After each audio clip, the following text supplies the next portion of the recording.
this bulletin, a look at the ongoing campaign of police brutality in Bophuthatswana.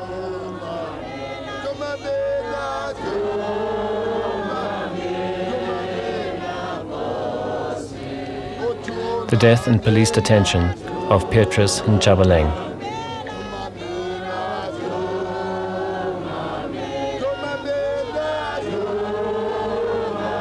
The latest developments in black education.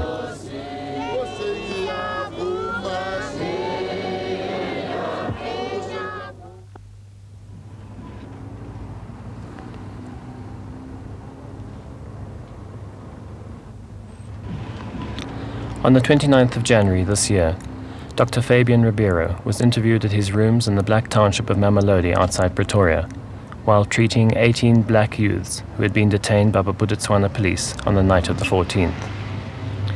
The youths, detained while attending the vigil of a comrade killed during an unrest incident, were held at the Jericho police station in Bophuthatswana for 6 days. 18. The bad wound is this one here, on his left shoulder tip. He has more frontal injuries than the others, but also the back again is going to be very typical, with 2 bad wounds there and there.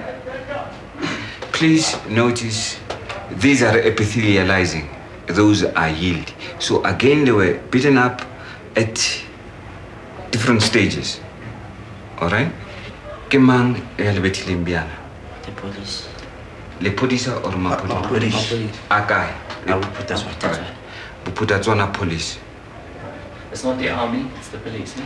Asema sole ke ma police. Yes, that's what they say. Their detention took place in Mabopane, a township within Bophuthatswana, 50 kilometers north of Pretoria. The youths were ushered outside by police, ordered to strip naked and lie down in muddy conditions. They were then beaten by policemen wielding sjambuks, canes, knob carries and rifle butts. A so-named Guard of Honor was then formed by 2 rows of policemen leading to each vehicle. One by one, the youths were ordered to run the gauntlet through the Guard of Honor. As they ran to the waiting vehicles, they were again beaten by the policemen forming the Guard of Honor with sjambuks, rifles, knob carries and canes. On arriving at the vehicle, they found it locked and were beaten while desperately trying to open the door. At the police station, a second Guard of Honor awaited them, and they were systematically beaten once more in a similar fashion. They were held at Jericho police station for 6 days, 52 in one cell. During this time, they were kept naked and randomly beaten by policemen at regular intervals. Once a day, 4 plates of porridge were provided for the 52 detainees. On one day, no food was given. At no time were they interrogated, and on the 6th day, they were released and told to go home. They were hit in the house, hit on the road, and hit in jail. Policemen. Why? They get us in the night vigil.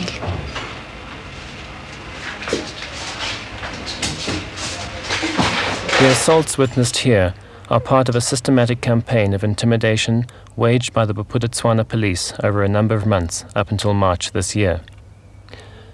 This campaign finally led to an urgent application on Monday, March the 10th, to the Bophuthatswana court by Catholic Archbishop Daniel to prevent Bophuthatswana police from further assaulting members of the local population.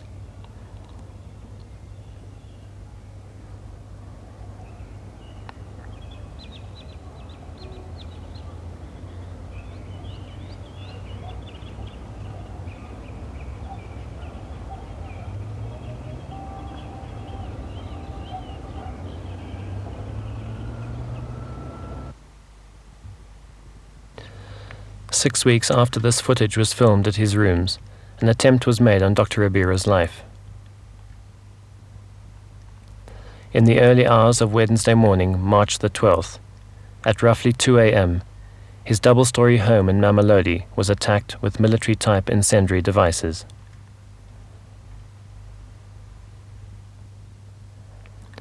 One device, thrown through a downstairs window, set the ground level and the base of the staircase ablaze. A second, directed at the top story, sent a ball of flame through the bedroom window. Miraculously, Dr. and Mrs. Ribiero were awake at the time, and clutching their young granddaughter, the only other occupant in the house, made their escape as the house was engulfed by fire. We first had a thud, a double thud. Downstairs, we thought it was a car, some car passing by, you see. And then 5 minutes later, there was a flame in our bedroom, you see. Whether there was a thud or not, I don't know, but we immediately said bomb, you see, because we expected this sort of thing to happen, you see. And we had arranged an escape route. Obviously, this was meant to incinerate us, you see. We had to run downstairs, you see, and meet the fire coming up, and we would be trapped. Fortunate to be alive, Dr. and Mrs. Ribiero stood helplessly watching their home burn. The fire brigade finally arrived, but without water, and did nothing to fight the blaze. The house had been fitted with fire sensors which activated an alarm at the nearby police station. No police came to the rescue, and Dr. Ribiero is in no doubt as to who was responsible for the attack. Without any question of doubt, the police. Because I saw them. I saw them first, you see. You see, in my panic, I ran to them, you see, and said, please help me, my house is burning. You see, I think they were shocked that I was alive, because I could have been shot easily then, you see, and be told I'm one of those. I was only in my underpants. And then it was a hot night that night. Then my wife went subsequently to them. Then they turned away and moved away. The bombing of Dr. Ribiero's house is part of a current pattern of attacks by hit squads on the homes of political activists. In a similar attack, taking place at approximately 2 a.m, a hand grenade was thrown into this Mamelodi house the night before we interviewed Dr. Ribiero about the attempt on his life. These attacks have also been directed at the churches. Catholic Archbishop Daniel talks about the circumstances that led to his application to the Bophuthatswana court for an order restraining police from assaulting members of the community, and in particular members of the Catholic Church and the Metal and Allied Workers Union, who are being targeted by the Bophuthatswana police in their campaign of terror. When I was visiting Mabopane on the 19th of December last year, I met a parishioner, a man for whom I have a great respect, and I asked him what was wrong with his head. He had injuries to his head which were caused, he told me, by police batons which he had acquired through attending a funeral. I asked him whether those were the only injuries he had, and he said there were other injuries to his body, but he said that he was too embarrassed to show me, but he would send me photographs.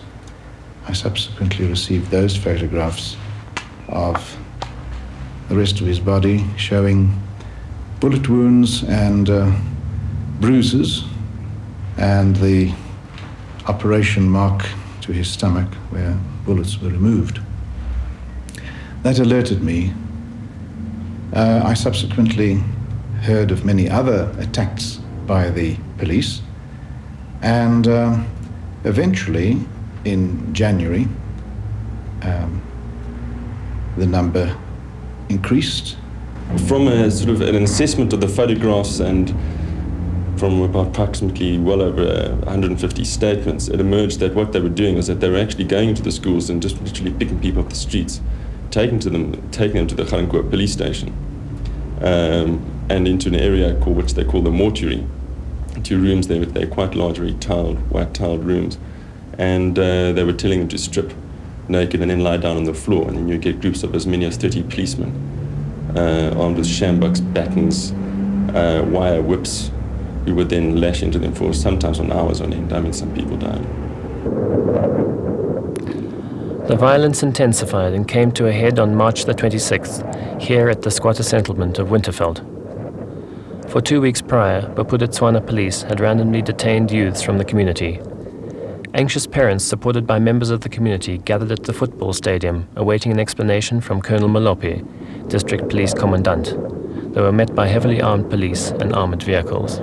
Almost all of the people allege a similar story, which is basically that they were sitting on the ground and the police were addressing them, and this Colonel Molobe was saying words to the effect of that all non-Tswanas must leave the area and that they'd had enough of Mandela and things like that. At that stage, a red flag was brought onto the field, and that seems to be what precipitated the actual firing. The flag was a large red flag, and on it had "Please, Mr. Botha, set the people free."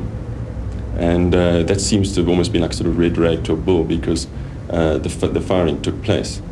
Started off by one particular policeman, and there was just mass panic and pandemonium as people ran for cover. Basically, they ran through barbed wire fences, cutting themselves to shreds. Police then followed them in an easterly direction into the area beyond the field, dragged them out of houses. Some people were shot in houses. Most houses, they went on a kind of search and destroy into most of the houses around the field, just pulling out people and really severely assaulting them. The result was that there were 11 dead that the police acknowledged. And from the post-mortem reports done by Professor Bungi Madunsa, it's quite clear that most of them were shot in the back, that about 6 were shot in the back. Number of injured? The injured, the police put at just over 200. We think there are a lot more. Because what happened is that people were too scared to go to the hospitals because they would be arrested when they did. Frightening injuries. I mean, they were using number 1 buckshot, which is quite a large pellet. And people were just peppered with these. And these R4 bullets are absolutely lethal. They're high velocity, low mass, so they're a tumble bullet. And if they hit anybody, almost anywhere virtually above the knee, you are dead. Two of the people were in fact hit in the thigh and just shattered their leg and they died. So it's the kind of bullet where if you get shot with it, it's tickets. One woman was shot right up here, and it just took out the whole area, and she died as well.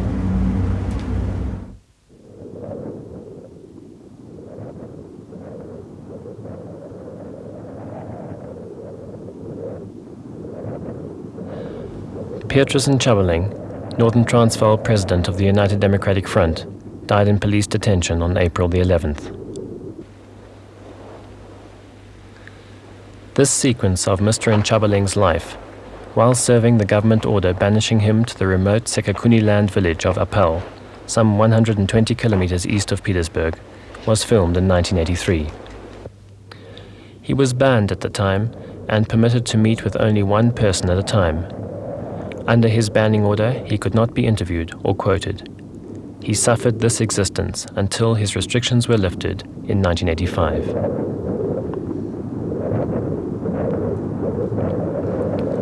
Petrus Nchabaleng was sentenced in 1963 to 8 years on Robben Island for furthering the aims of the African National Congress. Interviewed in 1983, he spoke of his detention and subsequent imprisonment on the island. I was detained in 1963 under the 90 days clause of the Suppression of Communism Act. And for what reason? Well, the reason was that a person who is detained under 90 days clause should be detained for 4 months, interrogated, so that they must get the information around the detained person, his political background, so that if there is something that they must charge him, thereafter he must be charged or released. Were you charged? I was charged thereafter after 4 months. What were you charged for?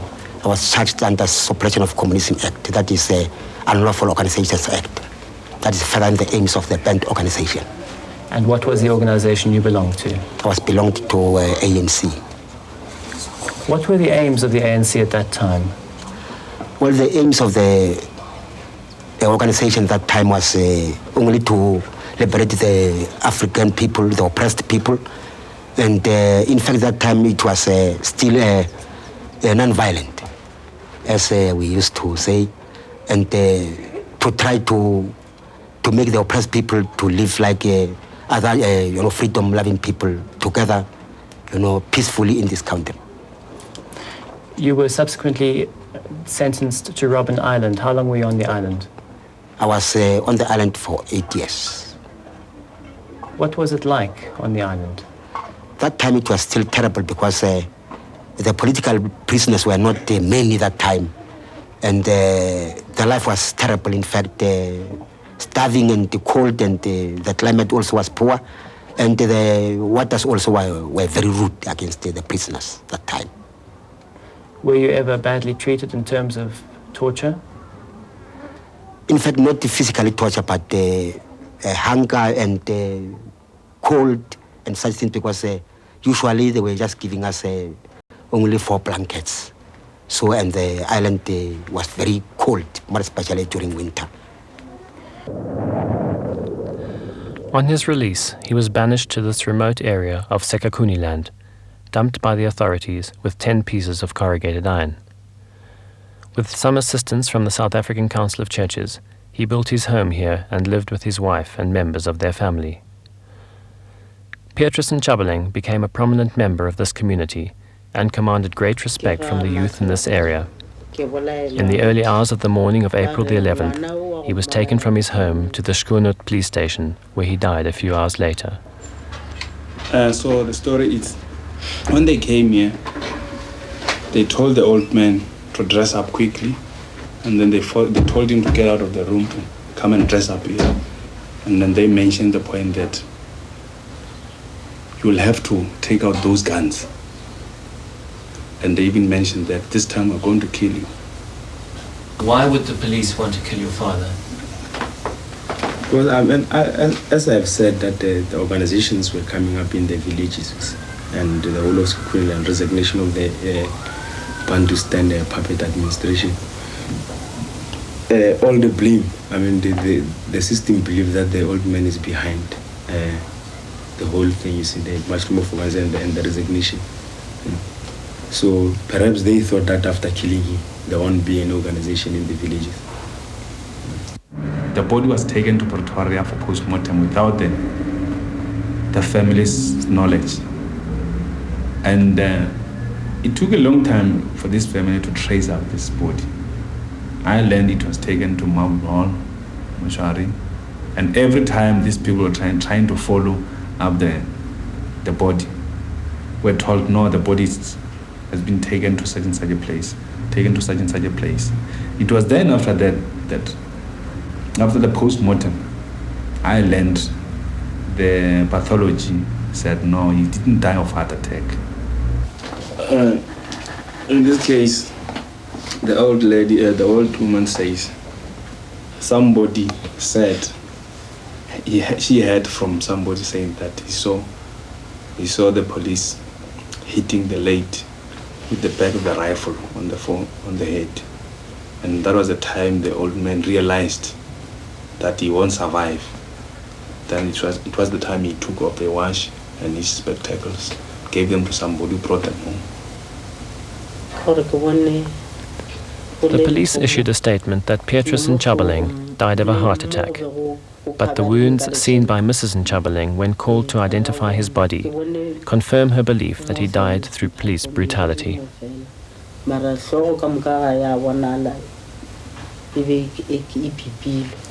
So the story is, she has got a belief that he was killed by police. He died of the police torture, because by the time they were going to witness the corpse, the head was covered with a cloth, and there was a gapped wound here. That is the sign we showed that the police might have killed him. Attorneys acting on behalf of the Nchabeleng family are satisfied with the findings of the state pathologist, which indicate that the post-mortem findings support the contention that Petrus Nchabaleng died not of a heart attack, but as a consequence of his treatment at the hands of the police.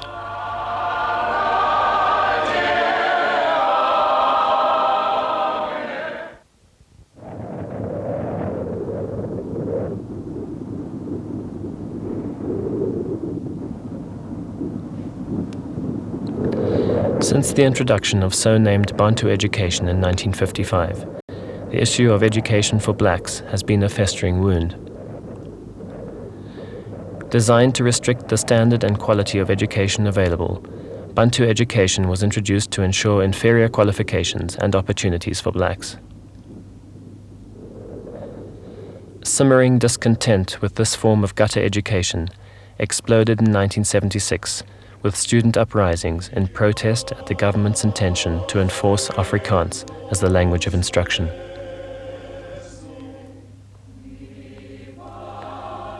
Government statistics put the death toll at around 600.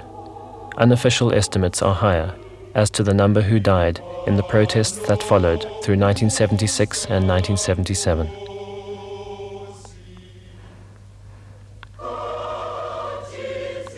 From 1980, sporadic school boycotts became increasingly widespread and prolonged, culminating in 1985 with a wave of solidarity strikes and boycotts around the country. These actions focused attention on student demands for democratically elected SRCs, an end to corporal punishment, and the release of detained schoolmates. In August 1985, COSAS, the Congress of South African Students, the largest student body yet, was banned. Rejecting Bantu education totally, parents, teachers and students came together in 1985 under the banner of the National Education Crisis Committee to draw up an alternative people's education, an education system envisaging a new order for a future non-racial South Africa. Student organization has developed, and in the Transvaal, TRASCO, the Transvaal Student Congress, has emerged as the major student coordinating body. As I've said, that after the government has declared COSAS an unlawful organization, TRASCO emerged to coordinate the continuing student struggle and the student activities where COSAS has left, With regard to the students, they have developed in terms of their organization.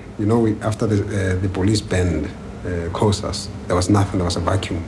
And what the police did was identify certain individuals there, harass them, detain them, torture them, and then leave them, But the students, after the December conference, have realized that they need to be coordinated, and coordination can only come about if they're at school. So they go to school to organize themselves. I must say at this moment, the level of organization is much higher as it is now. We have what is called TRASCO, Transvaal Students Congress, and then in various areas there are congresses also, Alexander Student Congress, Soweto Student Congress, Molobe Student Congress, and all these converge into the Transvaal Student Congress. And very soon there will emerge a national student organization, so that we have seen quite a higher level of organization structurally. I must also say here that in terms of political consciousness, that spreads very quickly. Of course, the regime can only blame themselves here because of the harassment and because of the nature in which they treat, the attitude. Their attitude toward the students actually politicizes the students. But the students themselves are having ongoing programs to, expand their consciousness, political consciousness, as it were. Yeah, it does fit, because we feel that as students, we have a role to play in the community or in the worker struggle as a whole. Because, in fact, we say we do not separate our struggle from the worker struggle as a whole. Because we feel that before we are students, actually, we are members of the community. And after we are students, we are members of the factory or industries or whatever sector of the community. And we feel that we as students should join hands with our parents in the community in fighting any community issues like grand boycotts. I think basically students want teachers also to identify with them and show a concern in as far as the problem that they are experiencing at school, even outside the school. In short, I can say they want them to take their place in the community, because they think teachers should see themselves as members of the community before they can see themselves as teachers. I think the biggest problem now that tips the scales over in terms of normal attendance is the continuous shooting of students by the SADF, and this is continuing. This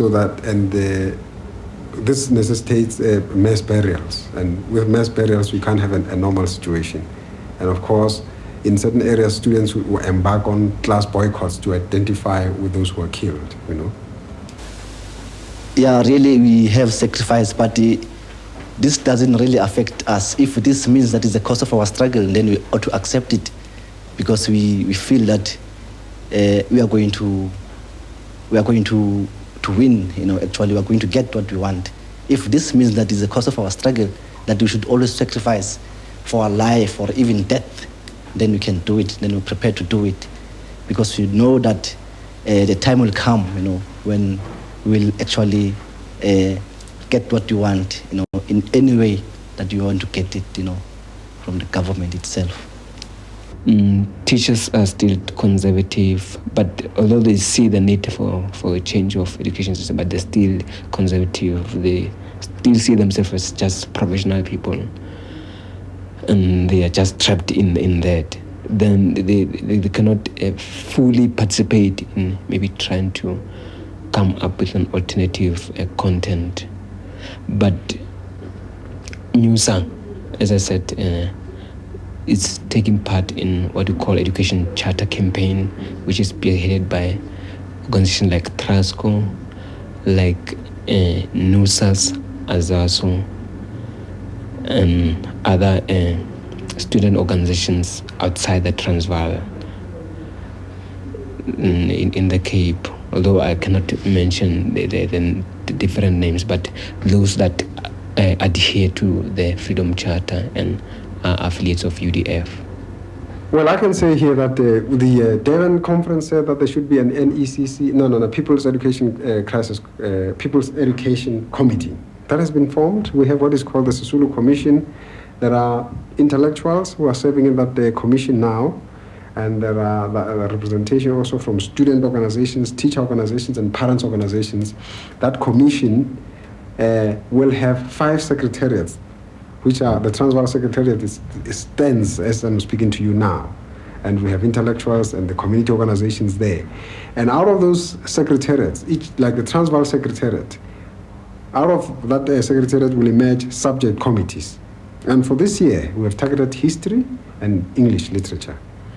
And I say to you here that by December, we will have, which is a daunting job, we will have gone through the present history books, rejected what's junk, what's regarded as junk by the students and the community, and we'll bring in new history books. This is just interim measure. And we'll say to DET, this is what the community wants, because it's not the NECC that wants that. We are creating a cross-section of representation in the education fraternity. We will say to DET, this is what the students and the community desire for said books for history, standard 8, 9, and 10. In fact, standard 8, 9, and 10. And find out what DET says. Well, it's a positive move. DET must then accept, in our opinion. They can't say no, because they want order in the schools, and we want our children to continue with education. So it's a give and take setup. And so will happen with English. The students are saying that the content of the literature, books that are prescribed to them, are biased, and they do not relate to the present situation, culturally nor otherwise, and therefore they are objectionable. They are not, envisaging a new order.